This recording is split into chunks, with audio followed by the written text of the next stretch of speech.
War raging in the Middle East. And we're going to take a little bit of a focus there now. Dr. Oscar van Heerden joins us, political analyst. And we're going to try and make sense of it and hopefully speedy resolution to matters so that peace can return. Petrol prices don't have to go up. Innocents don't have to die. Interestingly, Oscar, welcome. It's great to have you, Dr. van Heerden.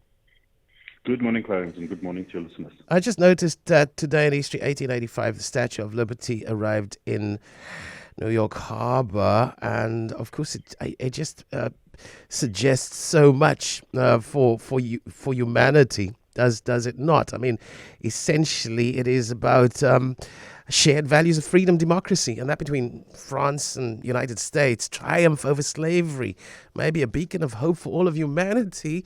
And I'm trying to understand how it's unraveled since then. And then Sam Grayson writes, please, was it Sam? Please correct the lady on which war it is. It's definitely Iran's war on Israel.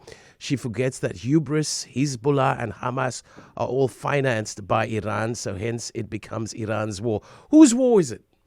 Let's start there.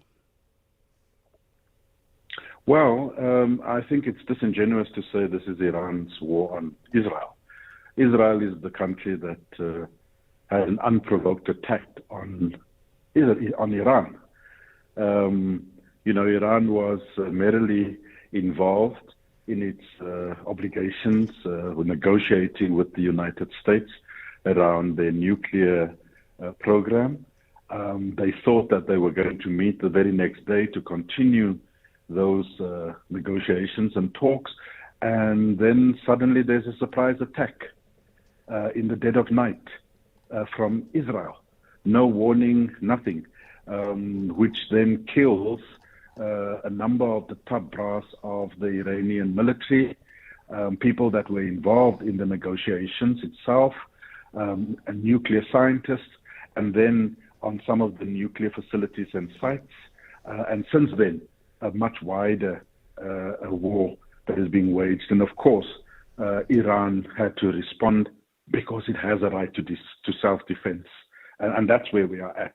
So this is very much a war that was initiated by the Israelis, unprovoked for that matter, against international law.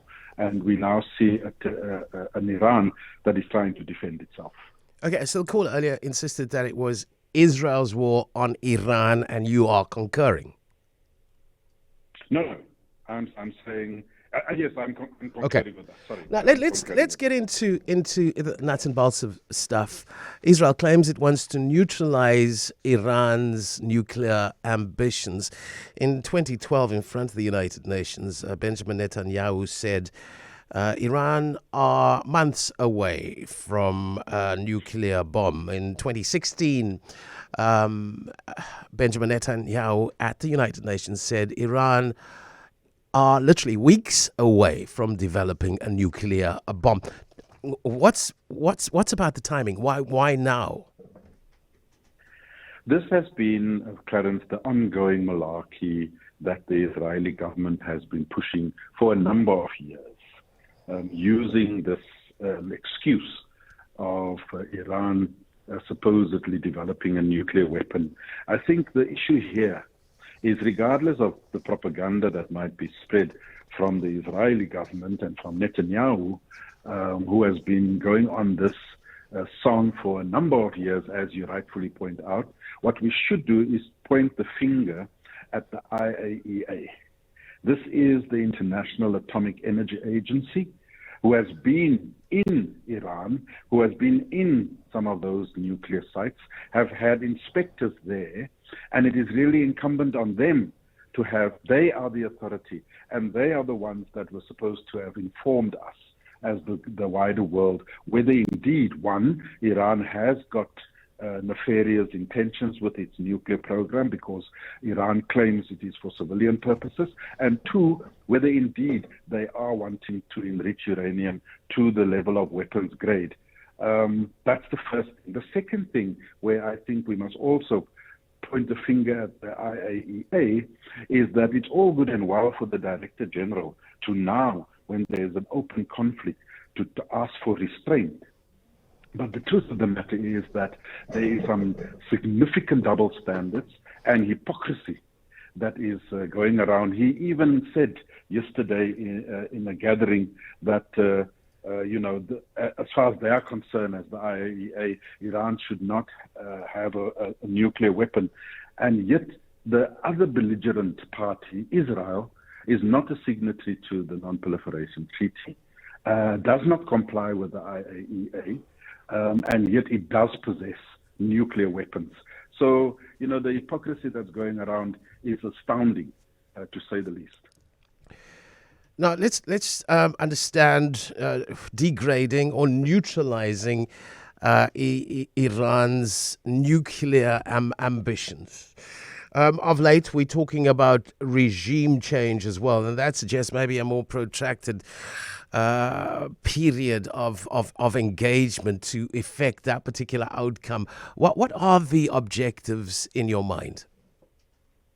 Well, I think this is part of a bigger plan, Clarence. There's a bigger picture here, which is that the United States, unlike the fact that the United States is clamoring on the door and professing not to be actively involved in this conflict, as far as I'm concerned, the United States were part of the planning and the execution and remains actively involved in these attacks on Iran, contrary to what President Trump and others might want to claim, like Rubio and so forth. And it's part of a bigger plan. We know, for example, in the context of a United States of America losing its hegemony and dominance in the world, seeing China and BRICS as counterweights, there is a plan as to how to destabilize that, how to try and maintain the superiority of the United States.